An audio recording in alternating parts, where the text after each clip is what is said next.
Now we're almost 4 months into this coronavirus pandemic, and there's a universal sense of fear that I'm perceiving, at least. Today we're talking about facing fear with compassion live here on Facebook with Dr. Susan.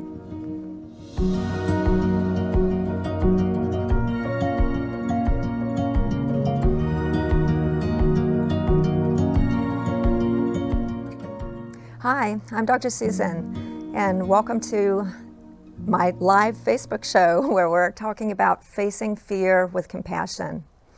You know, I was really inspired by Elizabeth Gilbert. I hope a lot of you know her. You know, she's a famous author, and I follow her a little bit. A couple months ago, she presented a piece that talked about this issue of facing fear with compassion, and I've been thinking about it for quite some time. I hope you guys will check it out. It's on Insight Timer. So, hi Elizabeth, if you're watching, and thanks for the inspiration. But, you know, after a couple more months have passed, and I've really been sitting with how this fear is affecting our world and, you know, what we can do to help and what I can do to help myself. So let me tell you some of the things that I've learned and some of the things that have helped me. You know, I grew up in a family where fear was something we didn't talk about. I was taught that the opposite of fear was courage or bravery. And I've actually built my life around that idea in a lot of ways. You know, when I look back at a lot of the things that I've personally done, when people were asked to describe my personality, one of the words that was always used was brave or courageous. And that's a value that I've held really strongly in my heart, that I'm someone who's brave and courageous. It's still a value that I hold strongly. But the idea that the opposite of fear is courage is something that I've really had to revisit lately, especially during this really uncertain time. This is a time none of us have experienced before in our lifetime. It's something that none of us have ever had to face for such a long period. You know, I can face something scary for a day or two, a week or two, but now we're in 4 months and maybe we're talking about years. I think we're really going to have to spend some time, or I am going to really have to spend some time looking into how we're going to deal with this very, very powerful emotion of fear for a long time, because it's part of our lives now, isn't it? At least for me and for most people that I know. So, talking about fear, first of all, I'd like to spend some time just sitting with it. You know, and I usually start my meetings with you all by just becoming present. So let's just do that for a second, if you're willing. What I mean by being present is becoming in this place where we are together and dropping down out of our thinking minds into our body, which is really where fear exists, at least for me. So let's just give this a try if you want to. If you don't want to, that's okay too.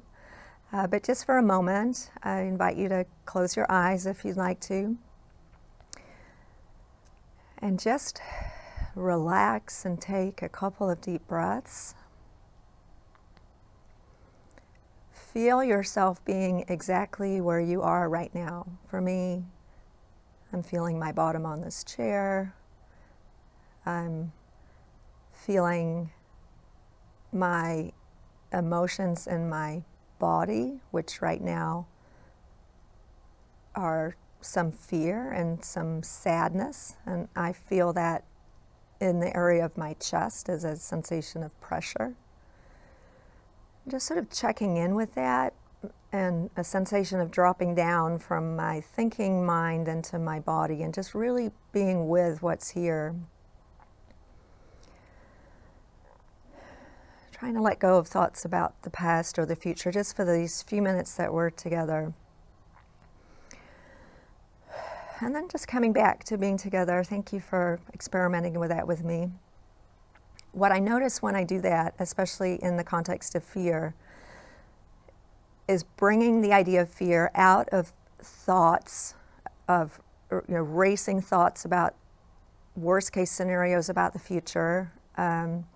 Fear for me often is thoughts, pessimistic thoughts about what could happen in the future. If we think about fear, it really is a future-based emotion.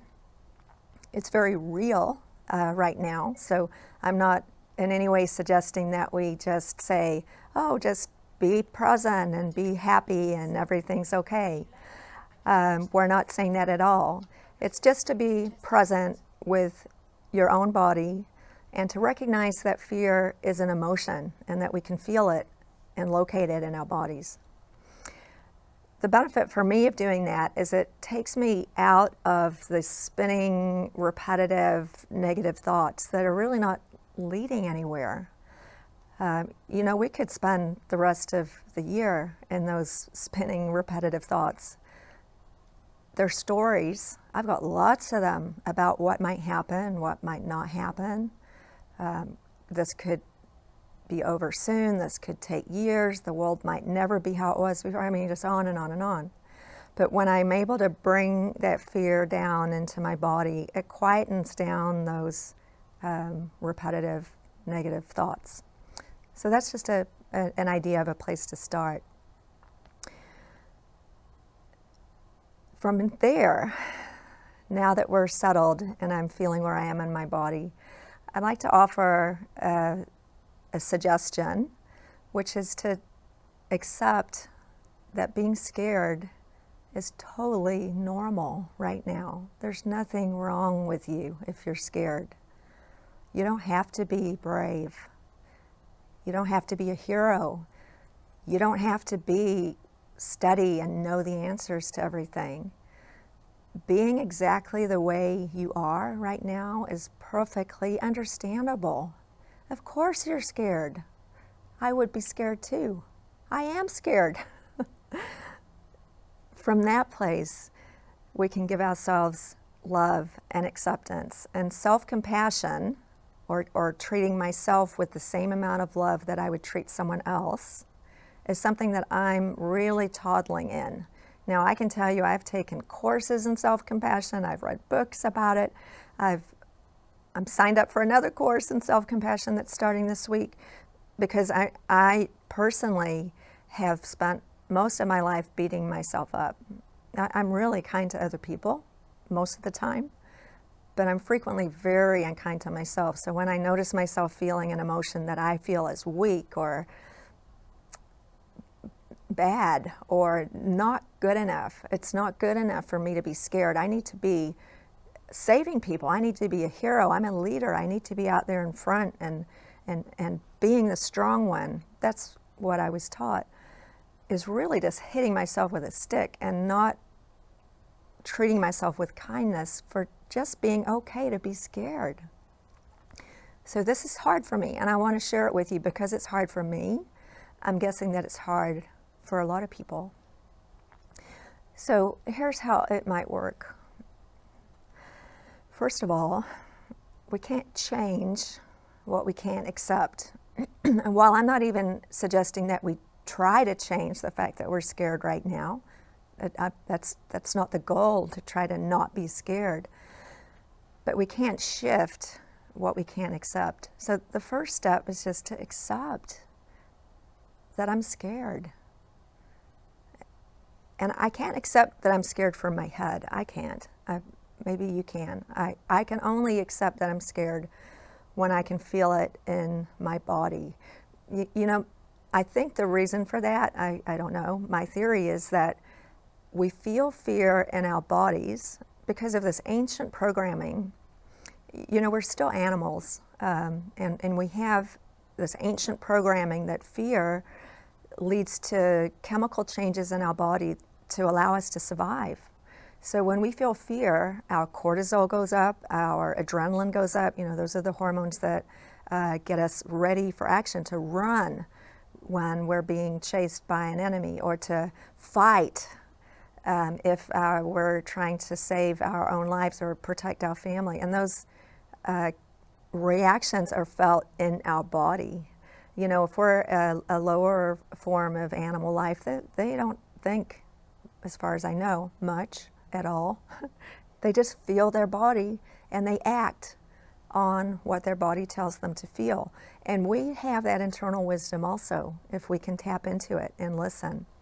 The difference is that because we have consciousness, we don't have to act on it, but we can still feel it, and there's enormous wisdom from feeling our fear in our body, because then we can accept it. So let me give you an experiment in how this might work. And I'll just share with you, I'm scared today, and I'm working through that with you as I'm talking to you live. I'm not scared about talking live. I'm scared about all the same things you're scared about. So I'm doing a real live experiment with you here right now. Right now, what I feel as fear in my body feels tight, and my fists feel like clenching, and I can feel that adrenaline in my chest. But when I breathe and just give a breath of acceptance to the one who's scared, and I say the one who's scared because my whole self isn't scared. My true self, my whole encompassing self isn't scared. There's a part of me that's scared. And I want to give a breath of acceptance to that one who's scared and tell her she is loved, and I'm here. I'm right here. I'm here with her.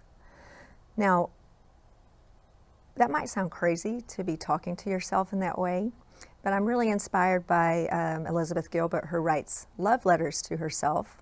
Now, I don't do it in that way, but I do try to talk to myself in that same loving language. When I feel fear, I can hold that one who's scared and give her love. Now, I can't tell her that I know what's going to happen or that everything's going to be okay.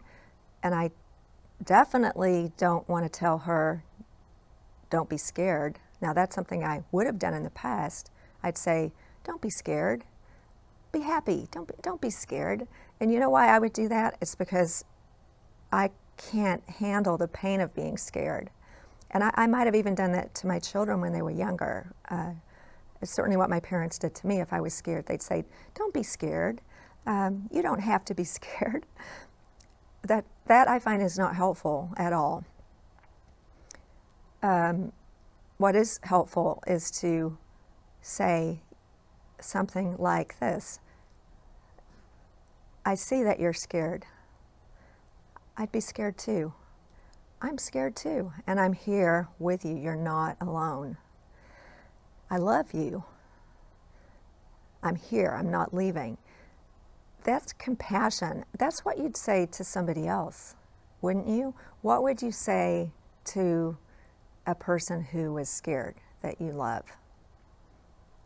Can we talk to ourselves with that same compassionate voice? And we don't have to do it out loud. It sounds a little crazy, maybe, to you if you were brought up like I was. You may want to use Elizabeth Gilbert's suggestion and write yourself a letter of love. Now, the letter is coming from love, and all of us, hopefully, I do, have an understanding that love is always there, however we name it. I don't know what it is, if it's God or the universe or what it is, but when I sit still, I can tap into the fact that love is always there. And even when I'm by myself, I can bring that love to myself to calm myself. Now, babies are really good at pacifying themselves with their sucking their thumb or rocking themselves, and adults sometimes, at least I did, lost that ability to pacify ourselves when we were scared. And instead, a lot of us moved into just denying that we were scared and being brave, being strong. Fear's not good. We don't need fear. We're going to just X out that part of ourselves that's scared and just push it away. But what I found is that any part of ourselves that we X out or abandon or kick out comes back in various ways. You might have found this yourself being confined at home with your loved ones these past weeks, that fear often comes out as an expression of anger or jealousy or even hatred. Fear, if it's not recognized in its pure form, can be expressed in some really unhealthy ways. Elizabeth talked about fear being compounded by shame. And boy, do I know about that one. Because if you grew up like me, being taught that fear was bad, then when you feel fear, it's followed by shame for not being good enough, not being brave enough, not being able to be a hero in this situation. And fear and shame together, like she said, are a toxic combination. So feeling the fear in our body again and going into whatever self-compassion technique works for you, whether it's just giving yourself a breath of acceptance. Of course you're scared. It makes perfect sense that you're scared. Who wouldn't be scared? Not being scared would be strange. In fact, if I talked to someone right now who said they weren't scared, I would call BS on that. I would think that they're defending themselves and trying to show up as a hero, and that they have a little bit more work to do on feeling their own feelings. Everybody's scared. And in that way, we're all connected. So can we give ourselves just a breath of acceptance for being scared? Now, does that make the situation better? I'm not giving myself a breath of acceptance for the situation being okay. I don't think the situation's okay at all. But I think that being scared is just okay. In fact, it's perfectly normal. And it can be overwhelming. So I wouldn't recommend sitting in fear and compounding it and making it bigger. But what I find is when we take the fear out of our minds, which is where we do compound the fear and repeat negative stories and rehearse worst case scenarios, and when we take that fear out of our minds that's so good at planning and predicting and imagining the worst, and right now none of us can plan what's going to happen. We have no idea. So it might be good just to let that go, because who knows? And drop into just where it feels in your body and breathe with it for a moment. And that's what I've been doing. And it's really been helping, because sometimes I do spin out into panic about all the same things that we're experiencing. I don't know what's going to happen with my own personal finances, my own health, my kids' school, my house. I could go on forever about what I don't know. I don't know much right now, and humans don't do well with uncertainty. And I'm a human, and so are you. Knowing that we don't do well with uncertainty, this is a really great opportunity. I'm not going to silver lining it, but this is a really great opportunity for us to learn to work with fear. Because, hey, we were given a bunch of fear, so what choices do we have? Are we going to learn to work with it? Or are we going to continue our old habits of Xing it out, pretending it's not there, or spinning out into panic or other unhealthy options? So, hey, might as well try it, right? I mean, what else could we do right now? So, self-compassion, it's a big topic. I'll talk about that some more at a later time. But again, just starting with acceptance that it's okay, and giving yourself the love that you would ask or that you would want someone else to give you if they were in the room with you. If you're lucky enough to have someone in your life who can give you those words, that's terrific. And if you're in a committed adult relationship with somebody wise enough to do that with, hey, do it together. How about getting with your spouse or your partner and talking about your fear and accepting your fear together? That, yeah, I'm scared. And I love you. I'm with you. I'm scared too. And I'm not going anywhere. And we don't know what's going to happen. And I can't tell you that it's all going to be okay or this is going to get better next week. But I can tell you that love is always available to you. And when I do that, what I notice in my body is that adrenaline and that cortisol, that feeling of pressure and tightness starts to dissipate. And from there, I'm less likely to go out into the world and interact with my family with those more dangerous emotions like anger and, well, mainly anger for me, which really is just coming from fear. Now, if you're someone who has struggled with anger, like me, especially during this time of being confined where all of our emotions are heightened, sitting down and getting under the anger, I'm guessing that you might find that under that anger is fear. And fear is, for me, such a softer, more tender emotion to deal with than anger. And it may be for you too. So what I have found lately, and this is something that is relatively new to me after a lifetime of beating myself up, is that we're going to get a lot further with tenderness than with this toughness.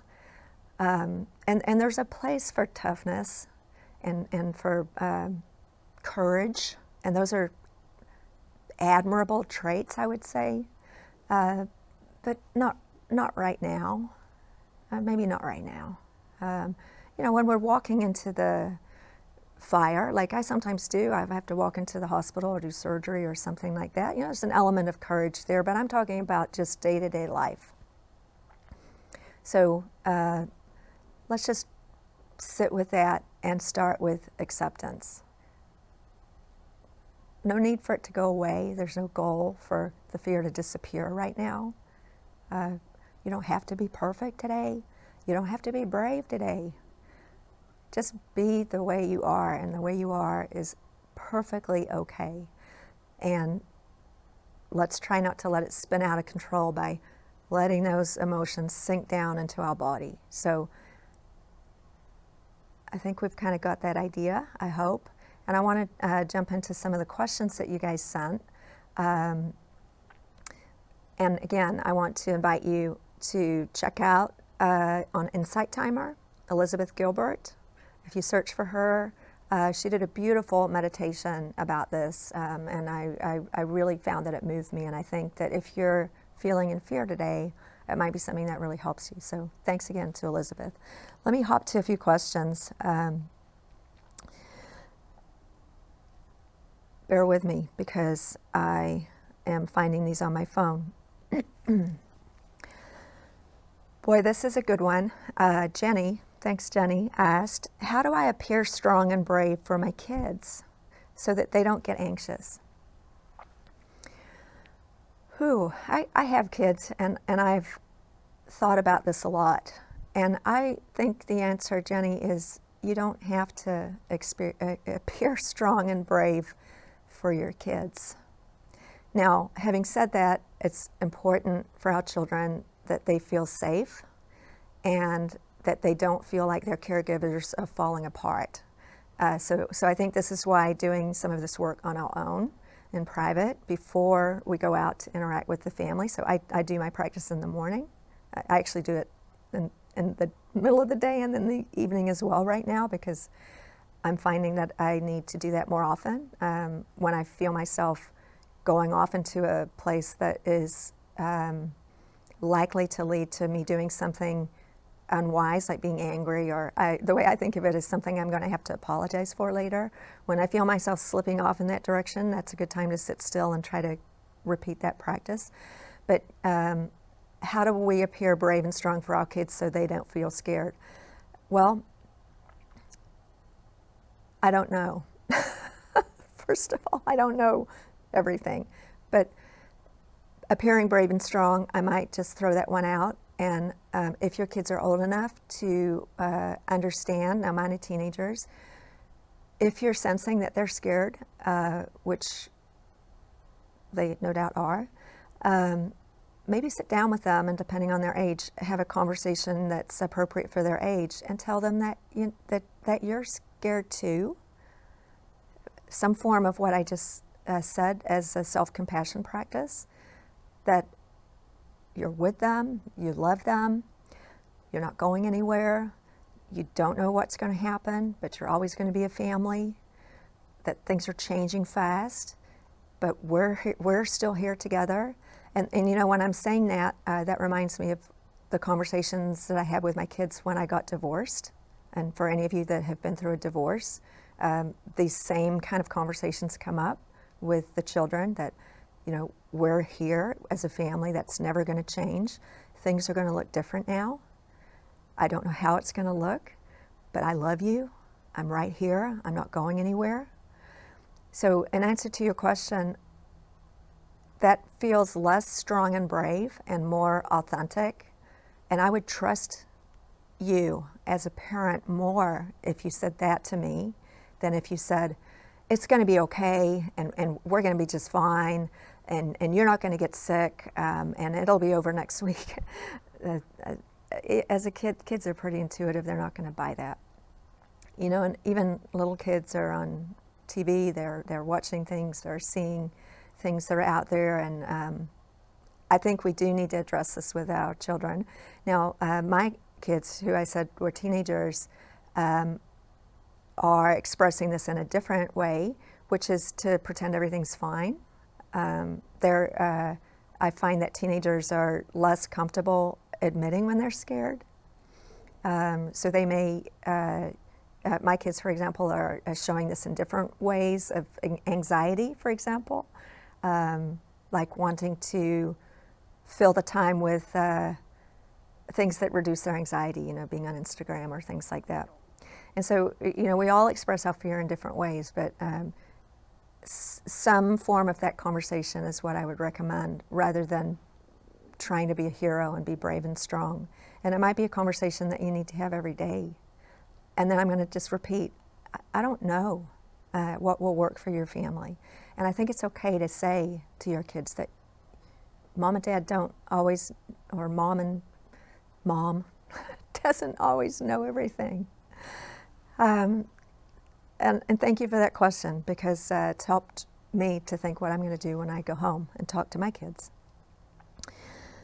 Sonia has this great question. She says, I've noticed myself and my family slowly deteriorating into some unhealthy habits to deal with anxiety, like drinking, shopping, or arguing.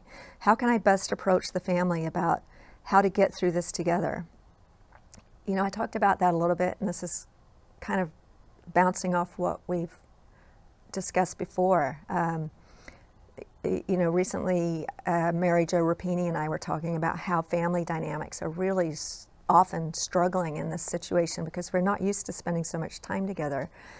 Not only that, but we're spending time together when we're all scared.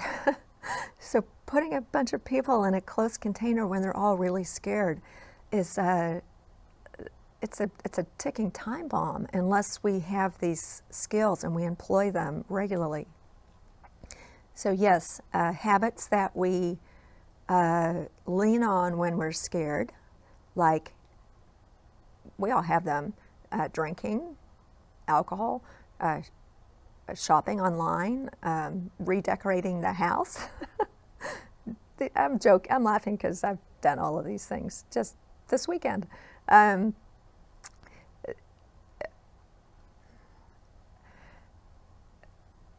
Go back inside. I'm thinking out loud. We've got to go back inside and get out of our heads. And when we see ourselves doing those things, don't beat yourself up. It's okay to sometimes check out. I have a practice of checking out mindfully, which maybe I'm giving myself a rationalizing. Sometimes I just check out mindfully. I'm like sick of being mindful all day and recognizing my emotions and all of that work. Sometimes I just want to watch Netflix for 3 hours. but I kind of do it on purpose. I don't do it without noticing. In other words, I don't sort of just float into it and in a trance end up watching Netflix for 3 hours. Most of the time I don't. I just say, you know what, Susan, I'm going to give you a treat today. Just treat yourself nicely. Let's just watch Netflix for 3 hours. So I guess what I'm saying is whatever our coping strategies are for dealing with fear, I do recommend the practice that I first suggested. And then give yourself a break. Let yourself do some of these things. But if you're finding that they're harmful, I mean, overspending right now, shopping, maybe for my family is not the best, wisest decision because, all of us, most of us have issues around uncertainty about finances right now. So maybe I'm leaving the shopping alone. I'm keeping my binging on Netflix. That one seems relatively harmless. But you mentioned arguing and arguing, fighting, those types of behaviors, which are really coming up in a big way for a lot of families. Again, like I mentioned, I find, and this might not be the case for you, that my anger, which leads to arguing, and my family's anger, has a soft underbelly, and I like to think of it that way. The soft underbelly for my anger is fear and sadness. And so if I can tap into what's really going on with the anger, and again, that can only work for me by doing that practice of getting out of my head and into my body, and feeling where I feel it, putting my hand where I feel it, and just breathing into it and giving it acceptance. Fear is here. Sadness is here. And feeling it all the way through, not trying to exit out or telling it needs to go away. And when I do that, I find that I'm less likely to react with anger. Now, when I do react with anger, which happens, again, coming back to that same sitting practice helps me to find a calm place to be able to come back to the person who I hurt and apologize. So, like I said, one of my measures of when I'm going off track is when I behave in a way that I'm going to have to apologize for later. So, my personal practice of going inward and into my body, I have measured as being successful by the fact that I've found that I have to apologize less now than I used to, which I find is pretty funny. But that's one of my measures of how much this practice is actually working to change my behavior. I don't have to apologize as much. Now, I still have to apologize, don't get me wrong. I'm not sitting here in any way as a guru or spiritual leader. I'm just telling you what has worked for me. So what can you do about that, Sonia? I think just all I know to do is what I just said. Give yourself some love. Accept that you're scared. Look at the behaviors that are really harmful, perhaps in your family, like if you are drinking too much in a way that's harming. I'm having a glass of wine for sure, but if you're drinking enough to cause your behavior to be detrimental, or if you're reacting with anger or anxiety, that's when we need to look inward. And it's a lot of work right now that we all are being invited to do. And so what a great opportunity, if not now, when? And thank you for that question, because I'm working on that too. So Kathy has a question. Thank you, Kathy. This is a good one. Usually when I'm scared, I've been taught to face it head on. Ooh, me too. And just be brave and make some plans about how to fix the problem. Kathy, you sound like me. That's worked really well for me as a leader. I've even taught it to others about walking into your fear, being strong, etc. But this is a problem I can't fix, and I feel helpless. What should I tell the people who look to me for answers as a leader? Well, I'm a leader. We're all leaders in different ways. I happen to be the leader of a big organization as well as my family, and Kathy, you may be too. And it's a tough time right now for leaders. Well, it's a tough time for everybody, but let's talk about leaders for a second, because that was your question. And I'm deep in that question myself. As a leader of my organization, people want me to tell them that everything's going to be okay. Because if the leader of the organization doesn't know that everything's going to be okay, then there's an incredible risk of instability and uncertainty, and the morale of the company will drop, and people will want to go work somewhere else, and blah, blah, blah, on and on. But this is a unique situation. I don't think that we can do that. And I have a leadership meeting today, in fact, and we're going to be talking about this, that it's really important, I think, as a leader to be authentic. And the most important quality that I believe as a leader is to be authentic. And so as a leader of my organization, I have done so, and I plan to tell them again today that I don't know what's going to happen. I don't know what the future of our organization is, but I can tell you that I'm here with you. It's the same conversation, isn't it? The same one. I'm here with you. I'm right here. I'm not going anywhere. Whatever happens, I'll be here with you. And maybe that's all we can say right now.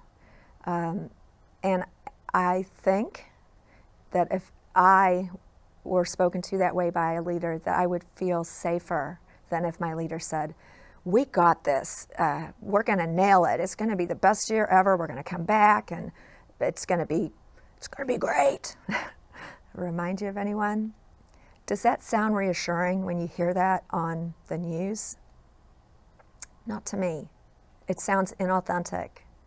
Frankly, it sounds like a leader I don't want to follow. So as a leader, whether it's as a parent or as a leader in an organization, I think this is time to be real. And I might tell myself and those who look to me as a leader that the opposite of fear isn't courage. It's not bravery right now. The opposite of fear is compassion. And that's not something that we were taught as strong leaders, is it? Not at all. But I think in this situation, the opposite of fear, well, always, the opposite of fear is compassion. And that's something that I just learned this year because of coronavirus. And so there's so many things that we can learn. But as a leader, we've got an opportunity to grow into being a more authentic, more honest leader who doesn't always have to know everything. And it's okay to tell our people, I don't know. Because if you do know, you're the only one in the world who does know. And that doesn't sound very authentic. And that's such a beautiful question. And thank you for asking it, Kathy, because I'm going to try to use what I just said today in my leadership meeting. We're coming to the end of our time, but I have one more question I'd like to address from Dawn, who says, I've done a lot of spiritual work about facing your demons, and I've done a lot of meditation, and I've noticed that when I do that, it causes them to lose their power. But this seems like a different situation, and I wonder if a different approach is called for. Yeah, and I wonder that too, Dawn, and I've done a lot of spiritual work like that too. So, in a lot of spiritual traditions, that's a very big part of what we learn, that these demons or this fear is something that instead of pushing away or running away from, we want to turn towards it and welcome it and love it.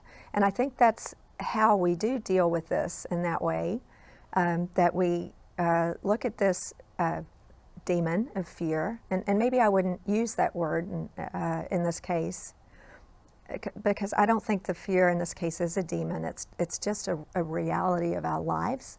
You know, some of our fears before this were demons. They were fears from our childhood about boogeymen that didn't exist. And that's an appropriate time to turn and face them and see that they're not really real. And there's a lot we could talk about in a different day regarding, you know, facing our demons. It's a beautiful practice. But in this case, this fear is based on something very real. So yeah, I agree with you. Maybe a different practice is called for. I'm not so sure that this is the time to turn around and face our demons, you know, like a warrior. Again, I go back to that same practice of just facing our fear with compassion. We don't have to kill any demons right now. Let's just, again, drop down into our body, accept whatever's there, fear, probably just fear, anger, sadness, and send it a big breath of acceptance and love. And that's what I got for you today on Dr. Susan Live. I hope you got something out of it. It was a running experiment that I was doing with myself as I was talking to you, so something a little bit new. I'd love to connect with you on drsusan.com. You can leave your comments here on Facebook or connect with me at the office at CompleteWomen'sCareCenter.com. And let's practice that today. And I'll look forward to seeing you next week.